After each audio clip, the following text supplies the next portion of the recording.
Acá no se ve el surco de la vena cava inferior porque está abajo, pero iría a la parte izquierda del surco de la vena cava inferior. Y así yo delimito mi línea, que sigue el recorrido de la vena hepática media. Este es en la cara visceral, ¿no?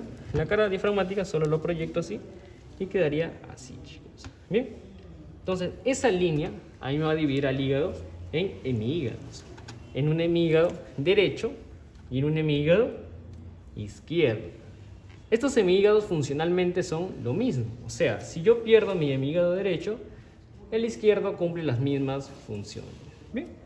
Ahora, la división de segundo orden es, además de la línea de la hepática media, usamos o vamos a usar la línea de la hepática derecha con la línea de la hepática izquierda. Bien, miren, la línea de la hepática derecha es bastante a veces compleja, trazarla, pero tiene un recorrido bastante interesante. Bien, de la fosa cística, un poquito hacia el lateral, vamos a comenzar aquí.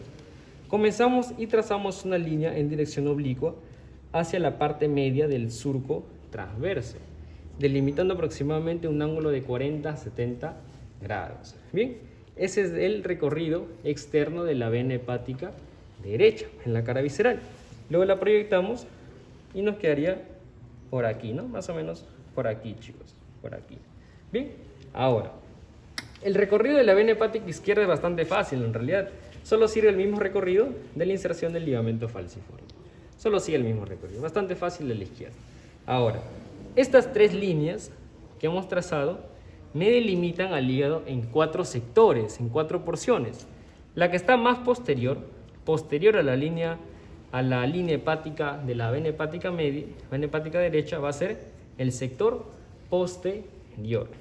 Entre la línea de Cantley, o sea, la línea que sigue el recorrido de la vena hepática media, con la línea del recorrido de la vena hepática derecha, se delimita el sector anterior, posterior, anterior. Luego, tenemos la línea que sigue el recorrido de la vena hepática media. Lo que está entre la línea de la vena hepática media con la línea de la vena hepática, perdón, la izquierda con la media, tenemos el sector medial. Y todo lo que está por atrás de la línea de la vena hepática izquierda, que sería el sector lateral. Entonces tenemos un posterior, un anterior, un medial y un lateral. 4 sectores en la división de segundo orden. Ahora, la más importante es la de tercer orden. La vamos a dividir en lóbulos. Bien, vamos a tener acá 8. ¿Saben cuánto dividimos? ¿Cuántos segmentos? 8, ¿verdad? En realidad algunos lo dividen hasta en 9 o hasta en 10. ¿Ya? La división en pequeños lóbulos va a ser, primero, ¿recuerdan el lóbulo caudado? ¿Recuerdan el cuadrado? Bien, el caudado va a ser el segmento número 1 y el cuadrado va a ser el 4. Desde la cara visceral vamos a seguir vamos a contar en sentido antihorario. Comenzamos con el lóbulo caudado que estaría por adentro, que sería el número 1. Tenemos acá el 1, seguimos acá, el 2 y el 3. 2 y 3, chicos. Este viene a ser el 4. Atentos, miren. 1, 2, 3, 4. Bien. Seguimos 5, 6 y 7 todo esto. Se dan cuenta que el 8 yo no lo veo en la cara visceral. El 8 no se ve en la cara visceral. ¿Dónde lo vamos a ver? En la cara diafragmática. Igualmente acá contamos. Miren. En la cara diafragmática vale mencionar que no se ve quién, el 1, pero así se ve el 8. ¿Ven esa diferencia? Acá no veo el 8, acá no veo el 1. Comenzamos. El 2, el 3, el 4, el 5, el 6, el 7 y el 8. ¿Se dan cuenta que sigue un recorrido horario? 2, 3, 4, 5, 6, 7 y 8, chicos. ¿Bien? Recorrido horario en la cara diafragmática y recorrido antihorario en la cara visceral. El noveno lóbulo en realidad a veces lo consideran al proceso caudado, ¿va? Esa prolongación que les mencioné hacia el lado derecho, que le llamamos como proceso caudado, a veces lo consideran como el noveno lóbulo. Bien, entonces esa sería la segmentación funcional y quirúrgica del hígado, chicos. Recordarles que cada segmento tiene una vascularización o irrigación bastante propia, ¿no? Llega solo una vena, llega una arteria y llega una pequeña porción del conducto biliar. Por eso son segmentos independientes cada uno. Si quitamos uno de esos, funcionalmente trabaja de la misma manera que todo. Bien, ahora, chicos, para terminando, vamos a hablar un poquito de la vesícula, ¿ya? La vesícula va a estar asentada ¿dónde? En la fosa cística, ¿verdad? En la fosa cística, en la vesícula vamos a delimitar porciones. ¿Cuántas porciones? El fondo, el cuerpo, el cuello y una pequeña elevación del cuello que se le conoce como bacinete. Bien, miren, el cuello, perdón, el fondo va a ser la porción que yo voy a poder ver desde una visión anterior al hígado. ¿Ven acá el hígado? ¿Ven que sale una pequeña porción, sobresale? Esa porción va a ser el fondo, chicos. El fondo. ¿Por qué es importante el fondo? Porque en la clínica este fondo no debería poder palparse.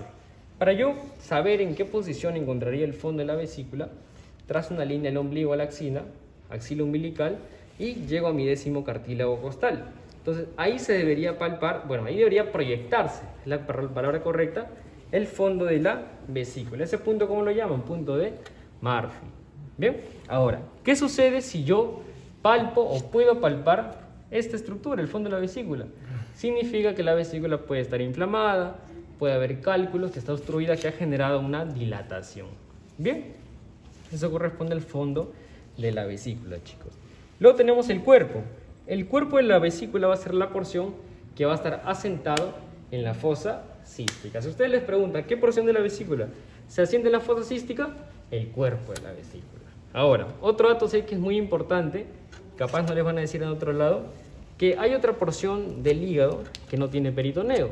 Si bien algunos piensan que solo es el área desnuda, hay una porción que no, y es la fosa cística. Lo que pasa es que al cuerpo estar adherido, por ahí no va a pasar peritoneo. Entonces va a estar libre de peritoneo. Ahora, eso es en la mayoría de casos, ¿ah? Porque a veces vamos a encontrar una pequeña dependencia del peritoneo que lo vamos a llamar mesocolecisto, que sí va a estar recurriendo, ¿no?, la fosa. Pero es en pocos casos. Luego vamos al cuello, chicos. Tenemos aquí el cuello. Miren, chicos, el cuello, lo importante del cuello es la prolongación que da hacia acá, esta pequeña elevación, que lo conocemos como, ¿saben cómo se llama? Bacinete, o también llamado bacinete de Hartmann. ¿Por qué es importante ese? Porque el bacinete junto al cuello van a haber fibras musculares que van a formar un pequeño esfínter ahí. ¿Qué se llama esfínter de? ¿Alguien sabe? Esfínter de Lütgens, ¿ya? Ese esfínter de Lütgens, ¿para qué me va a servir? Recordemos que la vesícula, ¿para qué me sirve? Almacén de la bilis. Entonces tiene que estar cerrada, ¿verdad? No tiene sentido que esté abierta. Entonces va a estar cerrada a través de ¿qué esfínter? El esfínter de Lütgens. Y de acuerdo a la inervación simpático-parasimpática, se va a abrir o se va a cerrar. Bien, chicos, el esfínter no se lo dicen en ningún lado, ¿no?